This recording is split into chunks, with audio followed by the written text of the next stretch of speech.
15 জুলাই ঠিক 7টা 15-র সময় কয়েকটা লোক হাতে লাঠি ইট নিয়ে ঢুকে পড়ে ঢাকা মেডিকেল কলেজে।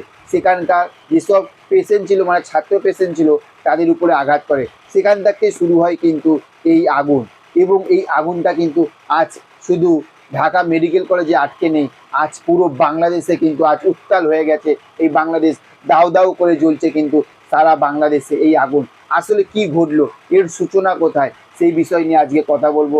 আমার নাম ভাস্কর বেরা, এবং আজকে যে বিষয়টা নিয়ে কথা বলবো এটা কিন্তু কোনো পলিটিক্সের বিষয় নিয়ে কথা বলবো না। এটা পুরোটাই কিন্তু নিরপেক্ষ বিচার, এবং কোনো সন্ত্রাস, কোনো কিছুকেই কিন্তু, কোনো রক্তাক্তকে কিন্তু আমরা কিন্তু সাপোর্ট করি না। তো চলুন, এই কোটা সিস্টেম নিয়ে আজ এত আন্দোলন, এই কোটা সিস্টেমটা আসলে কি হয়েছিল তার আগে বলি। 1952 সালে 21শে ফেব্রুয়ারিতে ঠিক এই রকমই কিন্তু একটা আন্দোলন করেছিল কয়েকজন ছাত্র মিলে। আজ তারা রাস্তায় নেমেছিল, তাদের একটাই দাবি ছিল, তাদের বাংলা ভাষাকে রাষ্ট্রীয় ভাষা করতে হবে। সেই সময়কার সরকার যদি চাইতো তাহলে কিন্তু তারা কিন্তু পারতো সেই এইটুকু ছোট্ট একটা প্রবলেমকে সলভ করতে, কিন্তু সেই সময়কার পাকিস্তানি সরকার তারা মানেনি। সেই ছাত্রদের উপরে অহিংসভাবে আজ তাদের বুকে কিন্তু গুলিবিদ্ধ করেছিল, সেই সময় মানেনি। সেই রকমই কিন্তু এই কোটা সিস্টেমটা, এই কোটা সিস্টেমটা আসলে কি, যখন এই গুলিবিদ্ধ করেছিল, সেই গুলিবিদ্ধ করার পরে কিন্তু বঙ্গবন্ধু মুজিবুর রহমান তখন এই মুক্ত বাংলাদেশকে, স্বাধীন বাংলাদেশকে সে মুক্ত করবে বলে সে তুলে দিয়েছিল সাধারণ মানুষের হাতে অস্ত্র, এবং সেই মুক্তিযোদ্ধাদের। আজ সেই 1972 সালে যখন বাংলাদেশ মুক্ত বাংলাদেশ হলো, তারপরেই তিনি এই কোটা সিস্টেম তৈরি করেছিল। এই মুক্তিযোদ্ধাদের উপরে কিন্তু 30%, মানে 30% কোটা কিন্তু তারা রেখে দিয়েছিল যে এই মুক্তিযোদ্ধারা তারা চাকরি করতে পারবে। কিন্তু আসলে এই ঘটনাটা হচ্ছে কি, এখনকার 2024 সালে আজ দাঁড়িয়ে আজ যুবক যুবতীদের আজ তাদের একটাই দাবি, এই 30% কোটা সিস্টেম তুলে দিতে হবে। এবার আপনারা ভাবছেন এরা কি অকৃতজ্ঞ? যেসব মুক্তিযোদ্ধাদের জন্য আজ বাংলাদেশ স্বাধীন হলো, আজ বাংলাদেশ স্বাধীনভাবে হাওয়া নিতে পারছে, সেই মুক্তিযোদ্ধাদের কোটা সিস্টেম তুলে নেবে? পুরোটা শুনুন, তাহলে বুঝতে পারবেন।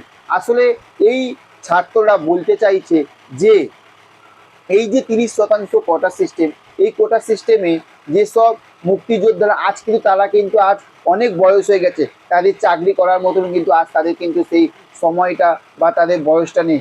আজ তাদের ছেলে মেয়েরা সেখান থেকে চাকরি করছে, কিন্তু আজ দেখা যাচ্ছে তাদের মুক্তিযোদ্ধা ছেড়ে দিন, তাদের ছেলে মেয়ে ছেড়ে দিন, আজ তাদের নাতি নাতনিরাও কিন্তু আজ তাদের সেই কোটা সিস্টেমে চাকরি করছে। আজ তারাই এই জন্য কিন্তু বলছে যে আজ এই সাধারণ মানুষের মধ্যে আর মুক্তিযোদ্ধাদের নাতি নাতনির মধ্যে কি পার্থক্যটা রয়েছে। তারা যুদ্ধের জন্য আজ তারা কি কোনো অনুদান দিয়েছিল? দেয়নি। কিন্তু আজ এই জন্য তাদের দাবি যে এইটা তুলে দিতে হবে। এবার আর একটা ঘটনা বলি, তাহলে বুঝতে পারবেন। এই যে আন্দোলনটা, এই আন্দোলনটা কিন্তু 2018 সালে হয়েছিল।